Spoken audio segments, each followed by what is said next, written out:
우리 설교 시간에도 말씀드렸고 또 기도회 때도 말씀드렸지만 현안에 무거운 것들이 참 많습니다. 그러나 정말 우리가 제가 저희 교회 교인들에게 말씀드려요. 진짜 우리가 절망해야 된다, 탄식해야 된다.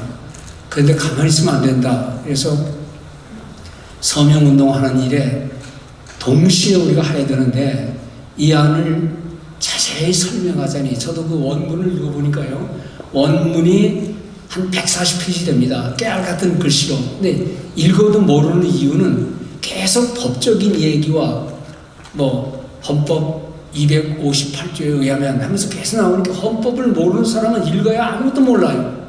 그래서 그걸 갖다가 자세히 전문가들이 빌리그레암 목사님 그 아드님 목사님께서 그리고 우리 남가주 교회에서 우리 크리스찬 변호사들이 변호한 내용을 번역해 내온 것 중에서 그리고 또 이것이 통과되었을 때의 최악의 경우는 어떤 것인가 그거에 대해 상정한 내용들이 다 있습니다. 그래서 그런 내용들을 우리가 보면서 정말 이게 가만히 있을 수는 없는 건데 이미 하원에서는 통과됐고 상원에서는 무슨 시안이 있을 때마다 모여서 통과시키는데 거기서는 아직 통과되지 않고 있습니다. 그러나 이게 누구 말대로 통과가 거의 확실시 된다 그러는데 그렇게 되면 이제는 그렇게 되기 전에 얼른 우리가 서명운동을 해야 되지 않겠느냐 해서 속으로는 저희가 부부를 끓고 있지만 이게 목회자들의 마음과 성도들의 마음이 똑같지가 않고 또 교인들의 마음과 일반 시민들의 마음은 전혀 달라요. 이게 뭐가 문제냐라고 할 때 일일이 다 설명을 해야 됩니다. 그래서 저희들도 이번 토요일 날 이거에 대한 교회 차원의 얘기를 할 것이고 그래서 이런 것들에 대해서 어떻게 우리가 반대해야 될 것인가 하는 방법, 요령 그리고 이런 거에 대해서 좀 논의가 있어야 되는데 시간이 많이 없고 여러분들도 인터넷을 통해서 많이 안내되었고 우리 아멘넷 같은 데서도 계속 기사를 게재해 왔습니다. 또 국민일보나 여러 매체에서 이것에 대한 해악의 모습들을 말씀드렸는데 이거를 읽으면 분노가 일어나지만 우리가 할 수 있는 일은 거의 없어요. 여론을 가지고 서명하는 것밖에 없다는 생각인데요. 일단 이것에 대해서 우리 유상열 목사님 특별혁신기획위원장이신데 저희들에게 좀 상세한 것은 서민이지만 좀 대충 말씀해 주셔서 어떻게 하는 게 좋겠다 하는 식으로 말씀을 좀 인도해 주시면 고맙습니다. 유 목사님 좀 나오셨어? 여기서 하세요.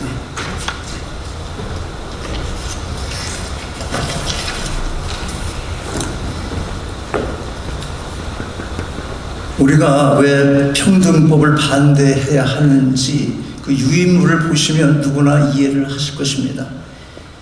포괄적 차별금지법이라고도 하는 이 평등법은 한마디로 남녀의 성, 젠더에 관한 전통적인 가치를 파괴하는 법입니다. 이 법이 통과될 경우 윤리적 혼란을 비롯해서 사회 여러 측면에서의 부작용도 큰 문제이지만 특히 기독교인들에게 있어서 가장 핵심적인 반대 이유, 간단히 말해서 크게 두 가지입니다.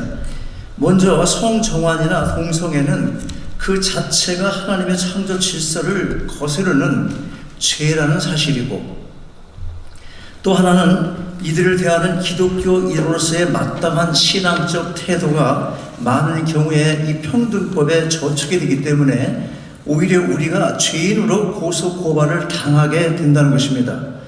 그렇지 않아도 세계적으로 동성결혼 합법화 문제가 심각한데 이 평등법이 제정이 되면 아이들이 성 정체성의 혼란을 가져오게 되고 부모의 권리나 신앙의 자유가 심각하게 영향을 받게 될 것입니다. 그런데 기독교인들 가운데서도 죄는 다 같은 것인데 뭘 그렇게 성 문제에 대해서만 예민하게 반응을 하느냐, 이런 질문을 하는 사람들이 간혹 있습니다. 이것은 뭐가 문제인지 그 핵심을 모르는 질문인 것입니다.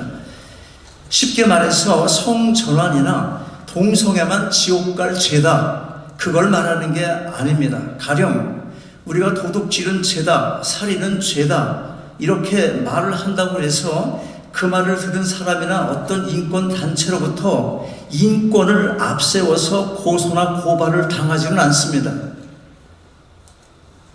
아니, 그렇게 그 고발 자체를 할 수가 없습니다, 법적으로.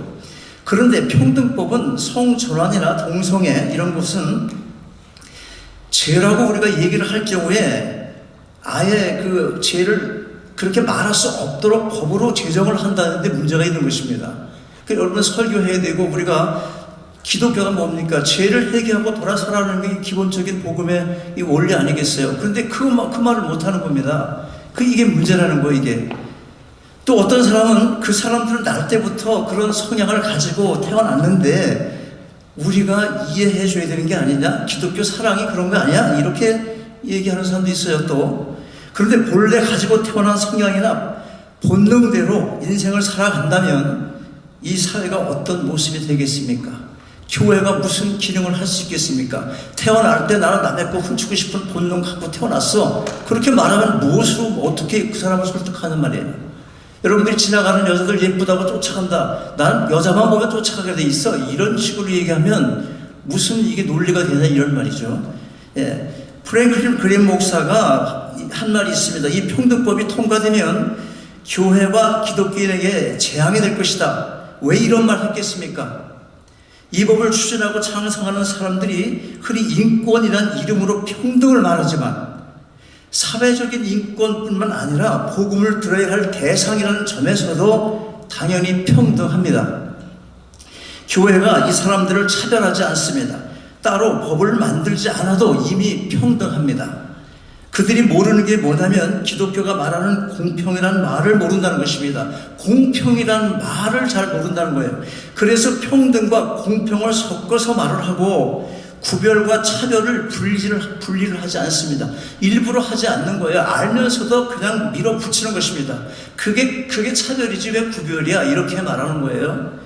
그러니까 이 평등법을 통과시키고 나서 의도적으로 이 법을 확대 해석할 경우 성경 말씀 자체를 문제 삼을 가능성도 배제할 수가 없는 것입니다. 하나님의 선택이나 천당이나 지옥이나 이게 다 그들에겐 차별입니다. 듣기 싫은 말들입니다. 지금도 예수 믿고 구원받으라고 이 복음을 전했다는 이유로 고소를 당하는 일이 일어나고 있습니다. 지금도. 그러면 지금 왜 우리가 평등법 반대를 위한 이 서명 운동에 참여를 해야 합니까? 이게 중요한 것입니다. 여러분이 이 동성애는 안 되겠네. 이 성소수자들 자꾸 부르짖는 인권 앞세워서 하는 거 이런 거 안 되겠다. 이거 알 수 있어요. 그러면 우리가 할 게 뭐냐는 거예요, 지금. 그거 아는 것만으로 끝날 수가 없단 말이죠. 저는 지금 정치적인 얘기를 하는 게 아닙니다. 유인물에 있는 대로 이 평등법이 지난 2월 25일에 민주당 주도로 하원을 통과했습니다. 그리고 3월 3일에 민주당 상원 원내대표 척수모가 특별 조항을 적용해서 법안을 검토하지 않고 곧바로 상원에 상정을 했습니다. 현재 상원의 공화당과 민주당 비율 아시다시피 50대 50입니다. 변수 없이 이 비율대로 투표 결과가 나온다면 50대 50 동률이 됩니다. 문제가 뭐냐면 이 법을 강력히 지지하는 결정표 하나가 있는데 상원 의장인 부통령 카말라 해리스가 그 결정표 이게 뭐 타이 브레이킹 보트라고 해서 하나가 이게 딱 문제가 있다는 거예요, 지금. 그런데 이 법안 통과를 막을 수 있는 법이 합법적인 방법이 하나가 있습니다. 그게 필리버스터, 의사진행 방해라는 거예요. 합법적인 것입니다. 말 그대로 회의를 지연시키거나 회의 진행을 막는 거죠. 문제는 이것조차 무력화시킬 수 있는 제동 장치가 있다는 것입니다. 그게 뭐냐면 60명 이상의 동의를 얻으면, 찬성이 있으면 필리버스터고 뭐고 아무것도 못하게 돼 있어요. 그냥 표결을 붙이게 된다는 겁니다. 이게 문제죠. 그러면 당연히 통과될 게 뻔하지 않습니까? 결론입니다. 민주당 찬성표도 막을 수 있으면 좋겠지만 무엇보다도 공화당에서 10표 이상의 찬성표가 나오지 않도록 막아야 된다는 것입니다. 우리가 반대를 위한 서명 운동을 해야 될 현실적인 이유가 바로 여기에 있는 것입니다. 자신의 정치적 입장이나 또는 신학적 이해가 다를 수는 있겠지만 이 평등법 통과를 지지하는 데는 함께 해야 될 충분한 명분과 타당성을 가지고 있습니다. 유인물을 보시면 사이트에 주소가 있습니다. 간단한 정보만 입력하고 보내면 되니까 우리는 물론이고 섬기시는 각 교회에도 광고하셔서 많은 사람들이 참여할 수 있도록 협조해 주시길 바랍니다. 이상입니다.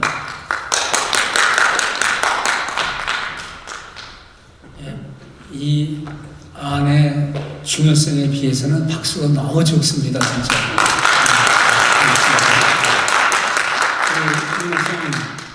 잘 말씀해 주셔서 감사하고요. 하원에서 통과할 때 수치는 정확한지 모르지만 찬성 226, 반대 203, 아마 이 정도로 상당한 경론 끝에 된 겁니다. 그러나 여러분들 아시잖아요. 정치인들의 관심은 자기를 후원하는 사람이 누구냐, 그리고 다음에 당선되는 게 목표지 정의는 없습니다. 착각이죠, 우리들이. 어떤 철학자가 말하기를 If there is no God, man can do anything.